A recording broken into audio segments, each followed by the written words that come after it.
मध्य प्रदेश मानव अधिकार आयोग के अध्यक्ष अवधेश प्रताप सिंह आज नीमच आगमन के दौरान शाम को रोटरी क्लब डायमंड के अभिनंदन समारोह में शामिल हुए। उनका नीमच दौरा प्रशासनिक और सामाजिक दृष्टि से बेहद महत्वपूर्ण रहा। उन्होंने जिले के कलेक्टर, पुलिस अधीक्षक और समाज सेवी संगठनों के पदाधिकारियों के साथ बैठक कर कई ज्वलंत मुद्दों पर गंभीरता से चर्चा की और आवश्यक निर्देश दिए हैं। दौरे के दौरान उन्होंने पेयजल संकट, बाल विवाह, सार्वजनिक वितरण प्रणाली की पारदर्शिता और जन जागरूकता जैसे अहम विषयों की समीक्षा करते हुए प्रशासन को संवेदनशीलता और तत्परता से काम करने के निर्देश दिए हैं। शाम को वे रोटरी क्लब नीमच डायमंड द्वारा आयोजित सम्मान समारोह में शामिल हुए। यहां रोटरी डायमंड के सदस्यों ने माला और दुपट्टा पहनाकर उनका जोरदार स्वागत किया है और स्मृति चिन्ह भेंट कर सम्मानित किया। मीडिया से बातचीत में अवधेश प्रताप सिंह ने कहा कि आयोग का उद्देश्य केवल शिकायतों का निराकरण नहीं बल्कि हर नागरिक के मानव अधिकारों की प्रभावी सुरक्षा सुनिश्चित करना है। उन्होंने बताया कि आयोग हिरासत में मौत, शिक्षकों की पेंशन और आर्थिक सहायता जैसे मामलों में विशेष रूप से सक्रिय है। बीते 3-4 महीनों में 1 करोड़ रुपए से अधिक की राशि जरूरतमंदों को दिलाई जा चुकी है। अफीम क्षेत्र को लेकर उन्होंने सख्त रुख अपनाते हुए कहा कि कोई भी निर्दोष किसान किसी भी केस में न फंसे, इसके लिए निष्पक्ष और गहन जांच सुनिश्चित की जाए। उन्होंने संविधान में दिए गए अधिकारों के साथ कर्तव्यों के पालन पर भी जोर देते हुए कहा कि समाज में सौहार्द और समरसता बनाए रखना केवल प्रशासन की नहीं बल्कि समाज सेवी संस्थाओं और मीडिया की भी महत्वपूर्ण जिम्मेदारी है। देखिए, मैं कल मंदसौर में आया था और वहाँ हमने मानवाधिकार के प्रकरणों के संबंध में समीक्षा की जिलाधिकारियों के साथ और कुछ निर्देश दिए कि उनमें तत्परता से कार्रवाई की जाए। उसी परिप्रेक्ष्य में यहाँ चूँकि एक समाज सेवी संगठन भारत विकास परिषद का आज मुख्य शपथ विधि समारोह है, उसमें मुख्य अतिथि के रूप में आमंत्रित किया गया था।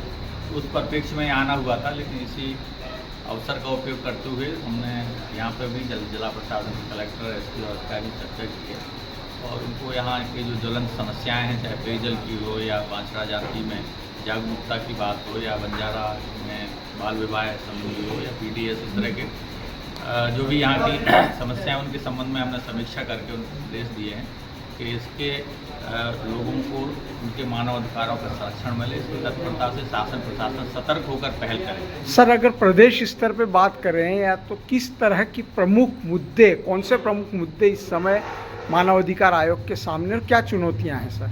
देखिए, मानवाधिकार के आयोग के समक्ष बहुत कई तरह के मुद्दे आते रहते हैं, जैसे कस्टोडियल डेथ के आते रहते हैं, जेल में या पुलिस थाने में कोई मौत हो जाती है उसके आते हैं। बहुत सारे ये आते हैं जो शिक्षक हैं, मान लीजिए शासकीय शिक्षक हैं, वर्षों तक उनके पेंशन के निराकरण नहीं हुए हैं या आर्थिक सहायता, किसी की मौत हो गई है, कहीं सांप ने काट दिया, इस तरह के बहुत सारे प्रकरण लंबित पड़े थे।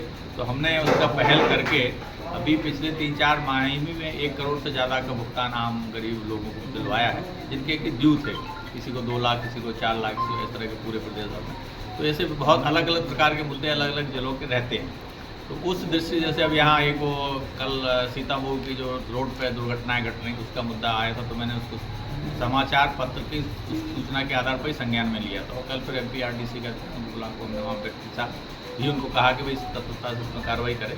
तो इस तरह से अलग अलग जिलों की अलग अलग हिसाब से मुद्दे आते रहते हैं और आयोग प्रयास करता है तत्परता से उसमें हम रिपोर्ट मंगाएं और फिर कार्रवाई करके उनको सुनिश्चित। सर, नीमच में आज आपकी समाज सेवी संस्थाओं के साथ भी बैठक हुई है, क्या प्रमुख बातें आई है सर नीमच में भी? जैसा कि आपने कहा, एक निर्दोष लोगों को फंसाने की, तस्करी संबंधित या इस तरह की बातें भी सामने आती हैं। देखिए, इस तरह के जानकारियाँ आती रहती हैं क्योंकि यहाँ क्या है, अफीम की खेती होती है, कुछ लाइसेंस यहाँ दिए जाते हैं, लेकिन कई बार ये होता है कि बाहर के लोग कोई घटना घटा देते हैं या तस्करी का मामला आ जाता है, तो उसमें हमारे निर्दोष जो किसान हैं वो भी उसमें शामिल कर लिए जाते हैं। तो उसके संबंध में हमने जिला प्रशासन को निर्देश दिए हैं कि जो निर्दोष नागरिक हैं यहाँ के, उन पर कार्रवाई ना हो, इसके लिए गंभीरता से उसका इन्वेस्टिगेशन जब करते हैं तो उसमें उसका ध्यान रखा जाए। तो उन्होंने आश्वस्त किया कि निश्चित तौर पर उनको इस तरह को नहीं होगी और यहाँ के नागरिकों की पूरे संरक्षण किया जाएगा। और समाज सेवी संगठन के लोग तो रोटरी वाले जैसे ये करते ही रहते हैं, समाज सेवा के विभिन्न प्रकल्प ये करते रहते हैं। कल हम मंदसौर भी गए तो डायलिसिस की मशीनें उन्होंने हमको